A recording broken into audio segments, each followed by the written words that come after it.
We approached Seashore Holiday Camp after reading stories of paranormal activity. It was reported that back in the 1970s, a family were driven out of their caravan by an unseen hand prodding them. To this day, it's unclear if this is just a story or if it actually happened.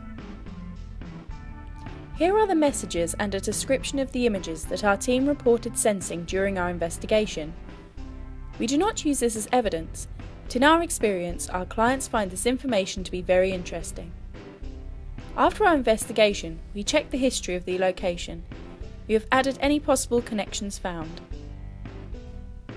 We began our investigation in the Mash and Barrel Bar and Restaurant. A large-built man called Paul came forward. He was described as wearing an apron and black and white check trousers. He seemed to have a bad back, and it was sensed that he felt judged by those he was trying to impress. One of our sensitives sensed the words, "That's Mickey," being said. After checking the history, we were unable to find Mickey or Paul, but found Malcolm, who was 64 years old when he passed in August 2013.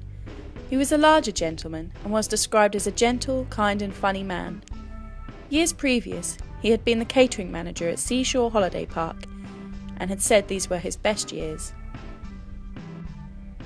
A lady called Judith also made herself known in this area. Judith had upper chest problems and seemed to like to keep herself busy and involved with work. She also had a young boy of around 14 to 15 years old with her. Our sensitive reported that Judith kept passing the same info over and over, but he was unable to work out the relevance. The number 79, Taylor, and Lyndhurst. A connection with clocks and the song Hickory Dickory Dock was also mentioned. Our historians founded Judith Deck in 1941. She had a very small holding, not big enough to be called a cafe, although she did serve home-cooked meals and treats. The soldiers and sailors called it the Clock House. She was 79 years of age when she died. Judith's son was called William and died at 15 years old. We moved to the swimming pool area next, and the images of fishing boats and a tennis court were seen. A lady called Evelyn was sensed looking in through a window, but no further information received. After researching the history, it was found that between 1885 and 1888, the land was undeveloped, and for a small amount of rent, cattle and other farm animals were allowed to graze and be kept. In 1760, herring fishery was flourishing, and boats could be seen to cover the shoreline from Caister to Great Yarmouth, all waiting to dock.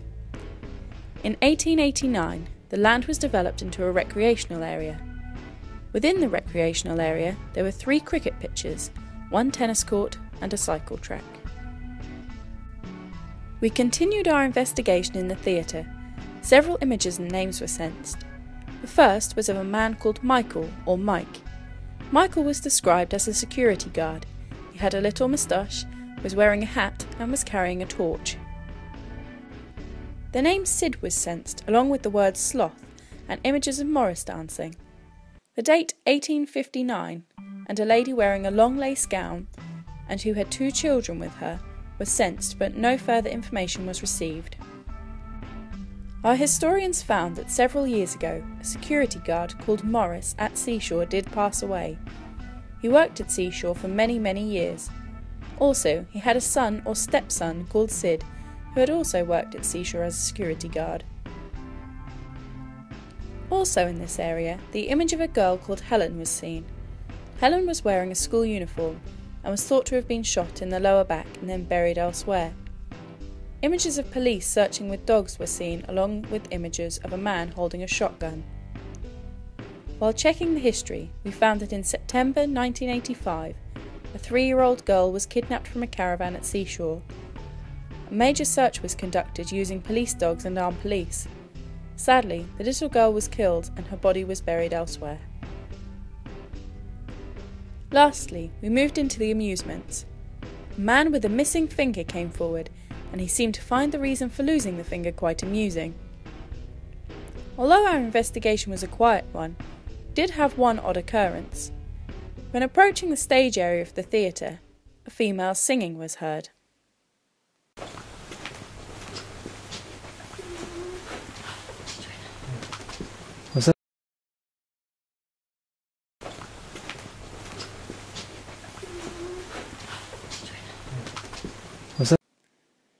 We are unable at this point to say the possible singing is evidence. It was certainly an anomaly though. We would like to thank all at Seashore Holiday Camp for allowing us to conduct an investigation.